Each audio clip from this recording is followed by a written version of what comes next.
Lorsque les missiles iraniens ont frappé les bases américaines en Irak et au Qatar en 2025, le monde s'est préparé à des représailles américaines massives.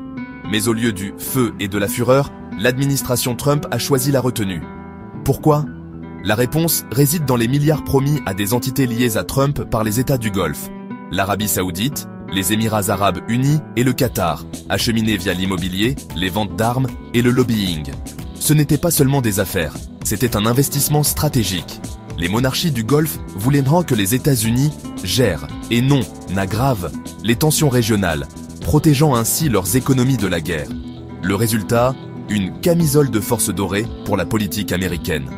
Le levier financier du Golfe a encouragé Washington à absorber le coût des frappes iraniennes et à éviter une guerre plus large. La réponse discrète de l'Amérique n'était pas une faiblesse.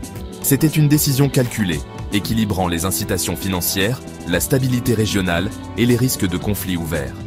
Dans le Moyen-Orient d'aujourd'hui, l'argent et la stratégie sont indissociables, et la puissance américaine est désormais aussi transactionnelle que militaire. La politique américaine au Moyen-Orient est un exercice d'équilibre, un soutien indéfectible à Israël, tout en maintenant discrètement des canaux ouverts avec l'Iran par l'intermédiaire d'acteurs comme le Qatar. Quand Israël a bombardé Téhéran, les États-Unis ont soutenu leur allié, mais ont également compté sur les canaux de communication qataris pour empêcher une guerre totale. Les représailles de missiles de l'Iran étaient mis décalculées. Des avertissements préalables ont permis aux forces américaines d'évacuer, minimisant ainsi les pertes. Publiquement, Washington a condamné l'Iran. En privé, l'équipe de Trump a travaillé à un cessez-le-feu, visant à restaurer un statu quo tendu et non à renverser Téhéran. Cette approche à double voie ne satisfait personne complètement, mais elle empêche un désastre pour tous. Les États-Unis projettent leur puissance, rassurent leurs alliés et évitent une autre guerre terrestre, en jouant à la fois les pompiers et les pyromanes dans le drame sans fin de la région.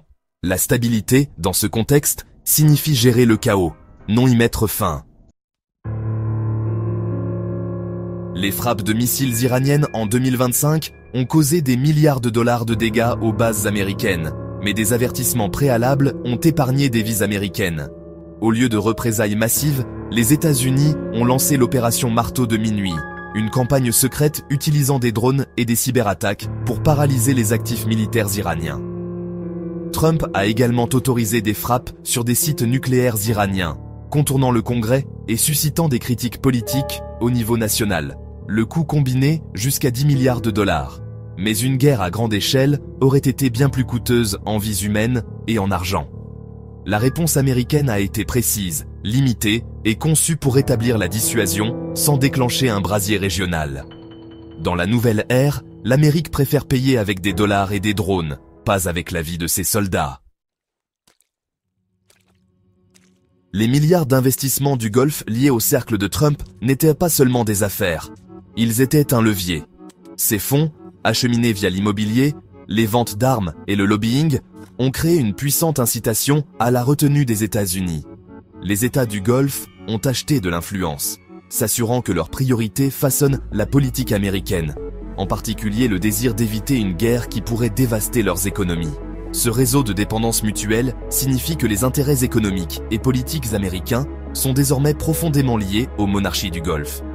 La décision de désescalade avec l'Iran en 2025 ne peut être comprise sans reconnaître le pouvoir discret de l'argent du Golfe à Washington. La stratégie américaine au Moyen-Orient n'est pas axée sur la paix, elle vise à gérer un chaos contrôlé. En maintenant Israël, l'Iran et les États du Golfe dans un état de suspicion mutuelle, les États-Unis garantissent leur rôle de médiateur indispensable et de fournisseur d'armes. Des milliards de dollars en vente d'armes et une demande constante de protection américaine découlent de cette instabilité. Lorsque les tensions montent, les prix du pétrole augmentent et l'influence américaine s'accroît. La réponse discrète aux frappes iraniennes était une manœuvre classique, absorber le coup, riposter discrètement, puis rétablir l'équilibre précaire. Ce système de tension géré est profitable et stratégique, mais la paix n'est jamais l'objectif. Les États-Unis prospèrent en étant le gestionnaire de la région, non son artisan de la paix.